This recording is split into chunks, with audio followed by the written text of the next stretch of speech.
ನಮಸ್ಕಾರ. ಇವತ್ತಿನ ಈ ವಿಡಿಯೋದಲ್ಲಿ ಅಗ್ನಿಹೋತ್ರದ ಬಗ್ಗೆ ತಿಳ್ಕೊಳ್ಳೋಣ. ಲಾಸ್ಟ್ ವಿಡಿಯೋದಲ್ಲೂ ಕೂಡ ನಾನು ಅಗ್ನಿಹೋತ್ರದ ಬಗ್ಗೆ ತಿಳಿಸ್ಕೊಟ್ಟಿದ್ದೆ ನೋಡಿ.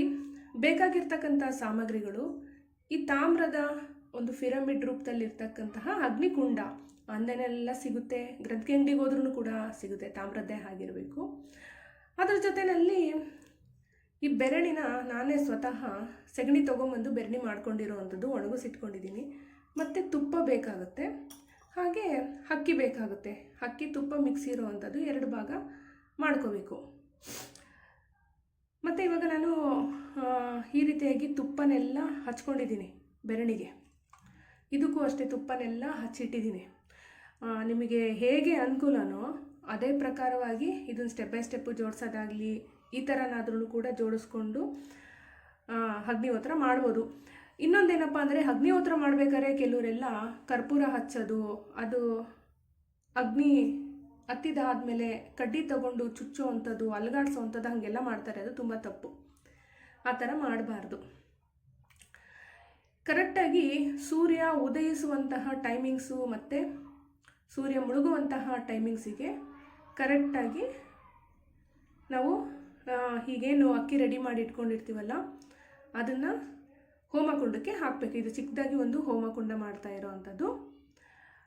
ಹೇಗೆ ಅಂತ ಅಂದರೆ, ಇವಾಗ ಇನ್ನೇನು ಸೂರ್ಯ ಉದಯ ಆಗೋ ಟೈಮಿಗೆ ಒಂದು 5 ನಿಮಿಷ ಮುಂಚಿತವಾಗಿಯೇ ನಾವು ಈ ಹೋಮಕುಂಡವನ್ನು ರೆಡಿ ಮಾಡಿಕೊಂಡು ಅಗ್ನಿಯನ್ನು ಹತ್ತಿಸ್ಬೇಕಾಗತ್ತೆ. ಅದಾಗಿದ್ದಾದಮೇಲೆ ಕರೆಕ್ಟಾಗಿ ಟೈಮು ಸೂರ್ಯ ಉದಯ ಆಗುತ್ತಲ್ಲ ಅದೇ ಟೈಮಿಗೆ ಈಗ ರೆಡಿ ಇರ್ತಕ್ಕಂತಹ ಅಕ್ಕಿ ಏನಿರುತ್ತೋ ಅದನ್ನು ಹೋಮಕುಂಡದಲ್ಲಿ ಹಾಕಬೇಕು. ಅದಕ್ಕೆ ಮಂತ್ರ ಇದೆ. ಓಂ ಅಗ್ನಯೇ ಸ್ವಾಹ ಅಗ್ನಯೇ ಇದಂ ನಮಃ ಅಂತೇಳಿ ಮೊದಲು. 2ನೇ ಸರಿ ಹಾಕಬೇಕಾದ್ರೆ ಓಂ ಪ್ರಜಾಪತಯೇ ಸ್ವಾಹ ಪ್ರಜಾಪತಯೇ ಇದಂ ನಮಃ ಅಂತೇಳಿ ಹಾಕಬೇಕು. ನೋಡಿ, ಆದಷ್ಟು ದೀಪದ ಬೆಳಕಿನಲ್ಲೇ ಅಗ್ನಿಹೋತ್ರ ಮಾಡಿದರೆ ತುಂಬ ಒಳ್ಳೆಯದು. ಲೈಟ್ ಹಾಕೋಬಾರ್ದು. ವಿಡಿಯೋಗೋಸ್ಕರ ನಾನು ಲೈಟ್ ಹಾಕಿದ್ದೀನಿ. ನಾವು ಪೂಜೆ ಪುನಸ್ಕಾರ ಮಾಡಬೇಕಾದ್ರೂ ಕೂಡ ಅಷ್ಟೇ ದೀಪವನ್ನು ನೋಡಿಕೊಂಡೇ ಮಾಡಬೇಕು. ಲೈಟು ಹಾಕೋದು ಅಷ್ಟು ಒಳ್ಳೆಯದಲ್ಲ. ಯಾಕೆ ಅಂತ ಅಂದರೆ, ದೀಪದ ಬೆಳಕಿನಿಂದ ದೇವರನ್ನು ನೋಡೋದು, ಪ್ರೇಯರ್ ಮಾಡೋದು. ಈಗ ನಾವು ತುಪ್ಪದ ದೀಪ ಹಚ್ಚಿರ್ತೀವಿ ಮತ್ತು ಬೇರೆ ಎಣ್ಣೆಗಳಿಂದ ದೀಪವನ್ನು ಹಚ್ಚಿರ್ತೀವಲ್ಲ, ಆ ಒಂದು ಎನರ್ಜಿ ನಮಗೆ ಅದು ಕರೆಕ್ಟಾಗಿ ಬಂದು ಸೇರ್ಕೋಬೇಕು ಅಂತ ಅಂದರೆ ನಮ್ಮ ತಾತ ಹೇಳಿದ್ದು.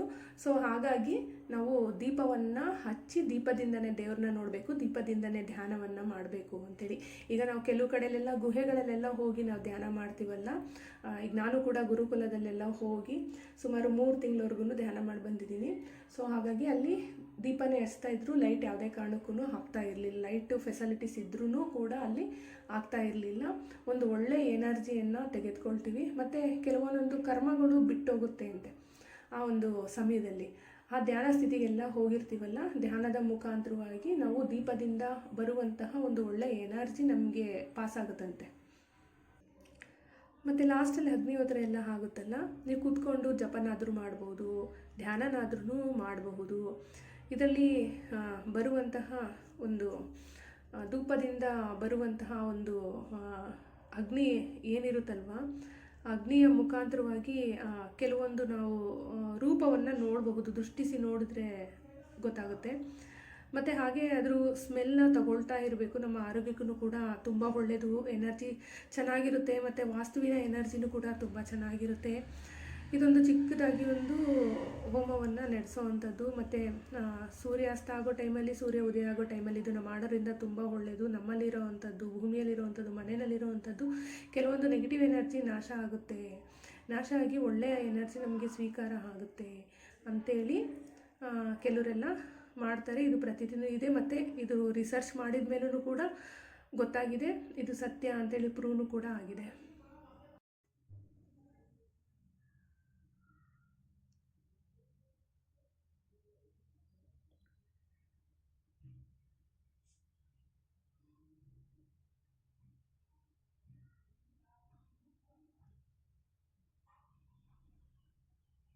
ನೋಡಿ, ಸೂರ್ಯ ಉದಯ ಆಗೋಕ್ಕಿಂತ ಮುಂಚೆನೇ ನಾವು ಇದು ಹೋಮಕುಂಡವನ್ನು ರೆಡಿ ಮಾಡ್ಕೋಬೇಕು ಈ ರೀತಿ.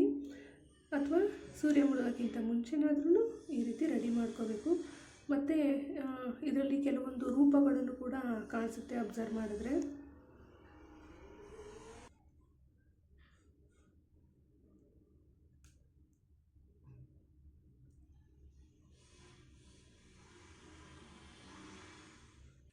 ಈಗ ನೋಡಿ, ತುಪ್ಪದಕ್ಕೆ ರೆಡಿ ಮಾಡಿ ಇಟ್ಕೊಂಡಿರ್ತೀವಲ್ಲ, ಇದನ್ನು ಹೋಮಕುಂಡಕ್ಕೆ ಹಾಕ್ಬೇಕು ಮಂತ್ರ ಹೇಳ್ಕೊತ. ಓಂ ಅಗ್ನಯೇ ಸ್ವಾಹ, ಅಗ್ನಯೇ ಇದಂ ನಮಃ.